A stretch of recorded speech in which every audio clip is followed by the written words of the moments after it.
কিয়ামতের মাঠ অত্যন্ত ভয়াবহ হবে। খামসিনা আলফা সানা মিম্মা তাউদ্দুন, এই পৃথিবীতে তোমাদের গণনা মতে 50,000 বছরের সমতুল্য হবে। তামারে বিছানা হবে, পাটি হবে, উপরে 12 সূর্যের তাপ থাকবে, মানুষ ঘর্মাক্ত হয়ে যাবে, মানুষের সারাটা শরীর গুনাহ অনুপাতে ভিজে যাবে, মানুষ হাবুডুবু খেতে থাকবে, শরীরের গোশতগুলো খসে খসে পড়বে। ঠিক ওই সময়ে আল্লাহ রব্বুল আলামিন ফেরেশতাদেরকে বলবেন, আমার এই বান্দাকে প্রটোকল দিয়ে দাও, লাল গালিচা বিছাইয়া দাও, আর প্রটোকল দিয়ে তোমরা পাহারা দিয়ে তাকে জান্নাত পর্যন্ত পৌঁছাইয়া দাও। আল্লাহু আকবার। আল্লাহ।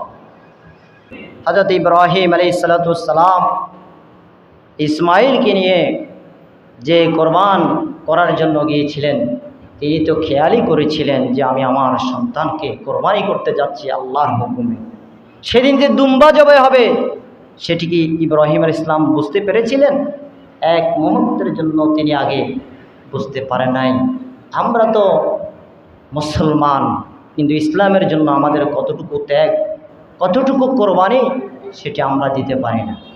আমাদেরকে বলতে হবে মুসলমান হিসাবে, ইন্না সালাতি ওয়া নুসুকি ওয়া মাহইয়ায়া ওয়া মামাতি লিল্লাহি রাব্বিল আলামিন।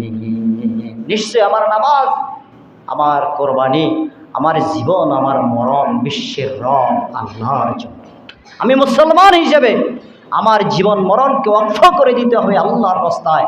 মুজাহিদরা যেভাবে দিয়েছেন সেভাবে এই সময় এসে তাহলিল করতে হবে, লা ইলাহা ইল্লাল্লাহ, লা ইলাহা ইল্লাল্লাহ, লা ইলাহা ইল্লাল্লাহ। এগুলো আমাদেরকে বেশি বেশি করে পড়তে হবে। সুবহানাল্লাহ, আল্লাহর তাসবিহ বেশি বেশি করে পড়তে হবে। আমাদেরকে তামজিদ আলহামদুলিল্লাহ, তাহমিদ আলহামদুলিল্লাহ, আমাদেরকে এগুলো বেশি বেশি করে পড়তে হবে।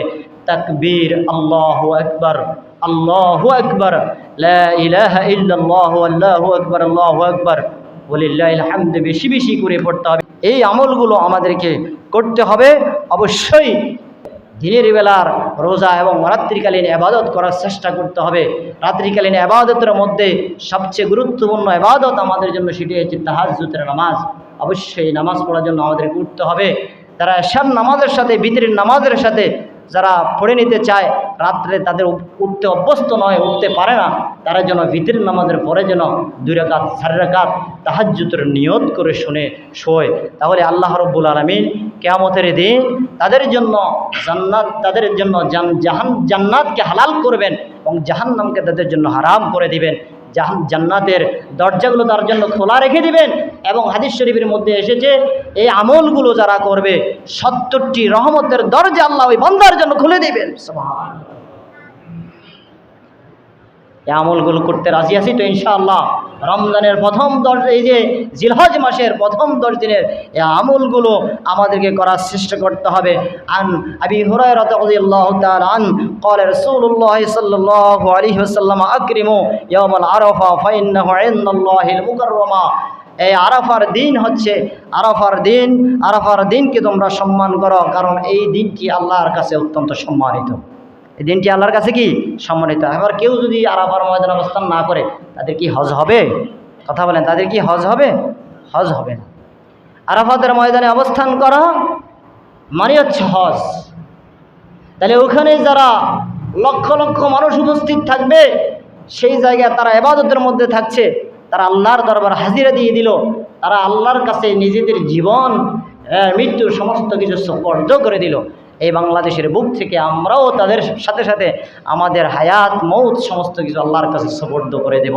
আমরা সব সময় জিকিরের সাথে থাকব, আমরা তাহমিদের সাথে থাকব, আমরা তাহলিলের সাথে থাকব, আমরা জিকিরের সাথে তাকবীরের সাথে সব সময় থাকবো ইনশাআল্লাহ। আল্লাহ তাআলা তৌফিক দান করুন, আমিন।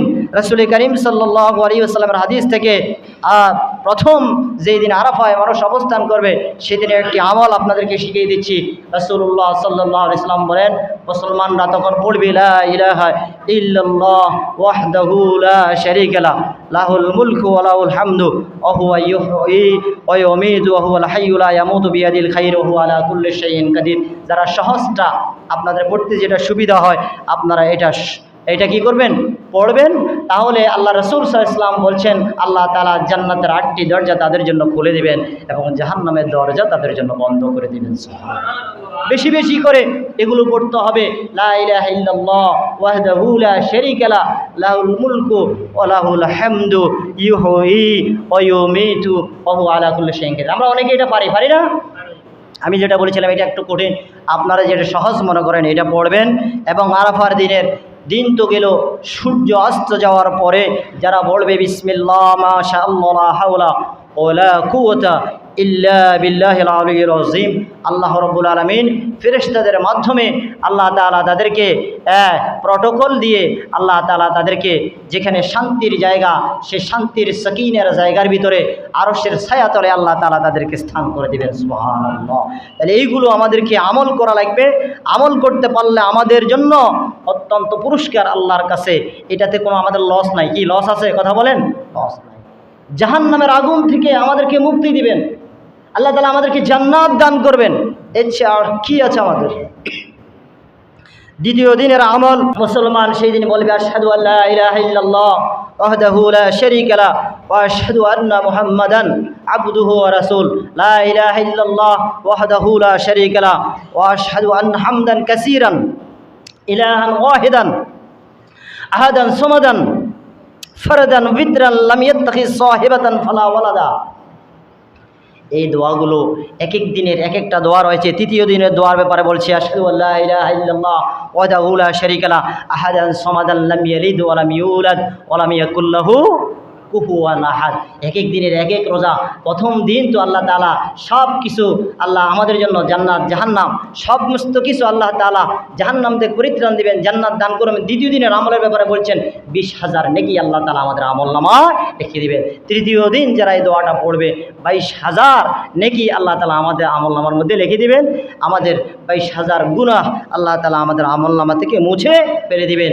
চতুর্থ দিনের ব্যাপারে বলছেন লা ইলাহা ইল্লাল্লাহ ওয়াহদাহু লা শারীকা লাহু ওয়া আশহাদু আন্না মুহাম্মাদান আবদুহু ওয়া রাসূলুহু। সগীরা গুনাহ তো মাফ, কবিরা গুনাহও আল্লাহ দেখে দেখে মাফ করবেন। সুবহানাল্লাহ।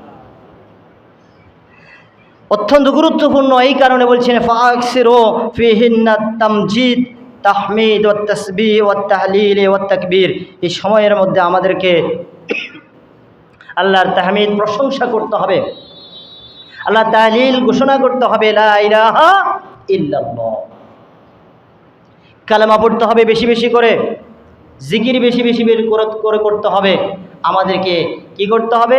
আমাদেরকে এরপরে আল্লাহ রাব্বুল আলামিনের যে তাকবীর রয়েছে আল্লাহু আকবার, এই তাকবীরটা যেরকম সারা পৃথিবীর মানুষের মুখে মুখে থাকবে, আলোড়ন সৃষ্টি হবে আল্লাহর আরশের মধ্যে। এইরকম তার আল্লাহর আরশের যে চতুর্দিক রয়েছে, যে চতুর্দিকের জায়গাগুলো এমনভাবে থরথর করে কাঁপতে থাকবে আল্লাহু আকবার ধ্বনিতে। সুবহানাল্লাহ। মুসলমান হিসেবে আমার দায়িত্ব হবে এই কাজগুলো করা। আল্লাহ তাআলা আমাদেরকে তৌফিক দান করুন। আমিন।